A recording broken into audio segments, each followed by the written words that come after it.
नमस्कार, जय हिंद साथियों। ऑल टीचर 420 में आपका स्वागत है। दोस्तों, आज मैं एनसीईआरटी सार संग्रह कक्षा 6 से लेकर 12 तक का वन लाइनर क्वेश्चन देखेंगे। इसमें चैप्टर होगा गति चैप्टर। चलिए वीडियो की शुरुआत। इसमें चैप्टर होगा यांत्रिकी, यानी कि गति का भी जिक्र इसी में किया गया, यांत्रिकी यानी मैकेनिज्म। चलिए वीडियो की शुरुआत करते हैं। प्रक्षेप्य गति को दीर्घतम परास प्राप्त करने के लिए अधिकतम कितने कोण की आवश्यकता होगी? तो 45 डिग्री। मनुष्य जब नदी के किनारे नाव से बाहर कूदता है तब नाव पीछे की ओर क्रिया प्रतिक्रिया के कारण हटती है। संवेग परिवर्तन की दर किसके बराबर होती है? तो बल के बराबर होती है। न्यूटन का प्रथम गति नियम किसे परिभाषित करता है? तो न्यूटन का प्रथम गति नियम जड़त्व को परिभाषित करता है। प्रक्षालन मशीन का कार्य किस सिद्धांत पर आधारित है? तो अपकेंद्रीय बल पर आधारित है। सड़क पर चलने की अपेक्षा बर्फ पर चलना कठिन क्यों है? क्योंकि बर्फ में सड़क की अपेक्षा घर्षण कम होती है। चलिए न्यूटन के गति के नियम की जिक्र करेंगे आज। न्यूटन का प्रथम गति नियम है, यदि कोई पिंड विरामावस्था में है तो वह तब तक उसी अवस्था में रहेगा जब तक उस पर कोई बाहरी बल आरोपित न किया जाए। इसका एग्जाम्पल है, चलती गाड़ी के रुकने पर उसमें बैठे यात्रियों का आगे झुकना, पेड़ से फल टूटकर नीचे गिरना, कपड़े को डंडे से पीटने पर धूलकणों का अलग होना।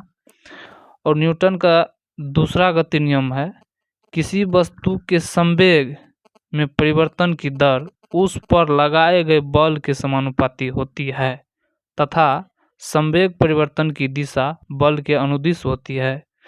इसका एग्जाम्पल है न्यूटन के द्वितीय गति नियम का, गेंद पकड़ते समय खिलाड़ी अपने हाथों को पीछे की ओर खींच लेता है। और न्यूटन का तृतीय गति नियम है और सबसे मोस्ट इम्पोर्टेंट नियम है, प्रत्येक क्रिया के बराबर विपरीत दिशा में प्रतिक्रिया होती है। इसलिए गति के तृतीय नियम को क्रिया प्रतिक्रिया का नियम भी कहते हैं। और न्यूटन के तृतीय गति नियम का एग्जाम्पल है, बंदूक से गोली निकलते समय बंदूक पकड़ने वाले व्यक्ति को पीछे की ओर धक्का लगाता है। रॉकेट वायुयान की गति, चप्पू चलाने पर नाव का आगे बढ़ना। ऊर्जा संरक्षण से आप क्या समझते हैं या क्या आशय है? तो ऊर्जा का न तो सृजन किया जा सकता है और न ही इसे नष्ट किया जा सकता है, यानी कि ऊर्जा को न तो उत्पन्न किया जा सकता है और न ही ऊर्जा को विनाश किया जा सकता है। अंतरिक्ष से गिरता हुआ पिंड पृथ्वी के वायुमंडल में प्रवेश करने पर क्यों जल उठता है? तो वायु के घर्षण के कारण। ग्रहीय पिंडों की परिक्रमण गति में प्रभावी बल है तो अभिकेंद्रीय बल। दूध मथने के पश्चात क्रीम का दूध से पृथक यानी कि अलग हो जाने का कारण क्या है? तो इसका कारण है अपकेंद्रीय बल। वायु की ऊर्ध्वाधर गति को क्या कहते हैं? तो वायु की ऊर्ध्वाधर गति को वायु प्रक्षोभ कहते हैं। रॉकेट किस सिद्धांत पर कार्य करता है? तो संवेग संरक्षण के सिद्धांत पर रॉकेट काम करता है।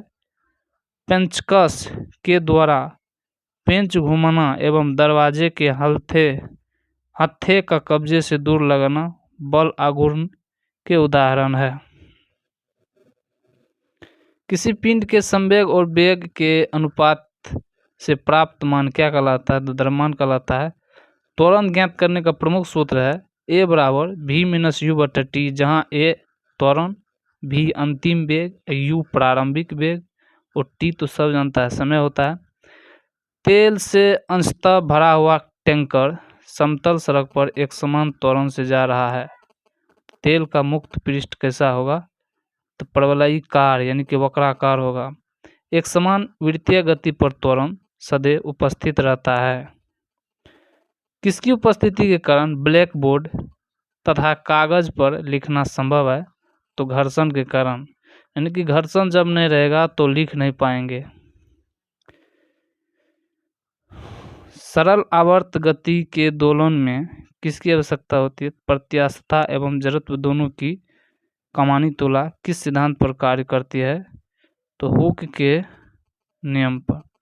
जब एक कार की गति दोगुनी कर दी जाती है तब उसको उतनी ही दूरी में रोकने के लिए ब्रेक बल कितना लगाना होता है? तो ब्रेक बल 4 गुना लगाना होता है। जेट इंजन किस सिद्धांत पर कार्य करता है? तो रेखीय संवेग संरक्षण के सिद्धांत पर कार्य करता है। प्रथम श्रेणी के उत्तोलक में आता है कैंची, हैंडपंप, साधारण तुला, प्लास। और द्वितीय श्रेणी के उत्तोलक में आता है सरोता, नींबू निचोड़ने वाली मशीन। तृतीय श्रेणी के उत्तोलक में आता है स्टेपनर, चिमटा, मनुष्य का हाथ।